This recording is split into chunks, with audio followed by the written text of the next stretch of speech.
Supporters of the president not too concerned that he has not been able to make good on a number of his campaign promises. Yet, Jessica Formoso went to Staten Island, where voters are actually excited to see what he does next.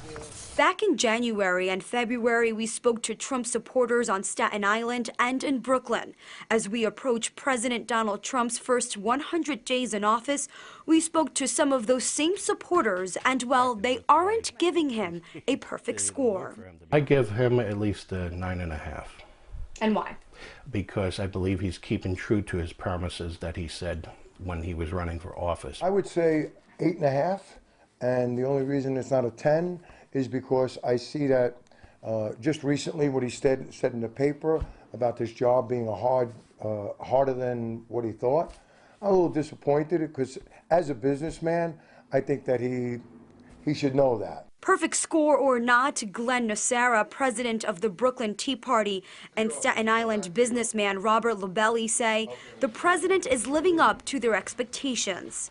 With Neil Gorsuch, with the Supreme Court, he said he would pick from that list. People said, "Nah, yeah, sure he's going to," but he did, and we got him approved. With the Keystone Pipeline, signing the executive order to have American steel put into place.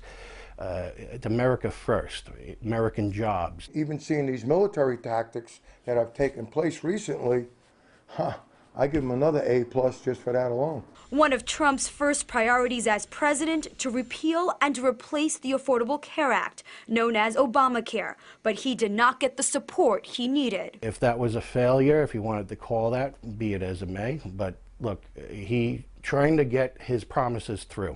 Trump's travel ban, which bans people from 7 majority Muslim countries, was found unconstitutional twice. If 9/11 was yesterday, we would be all excited for what he did. We would all be cheering for what he did. It's a shame that the previous presidents didn't touch upon that and put some kind of plan in place. And even though President Donald Trump didn't get a 10 out of 10 from these supporters, they say he's doing a great job and can't wait to see what he'll do in the next 4 years. On Staten Island, I'm Jessica Formoso, Fox 5 News.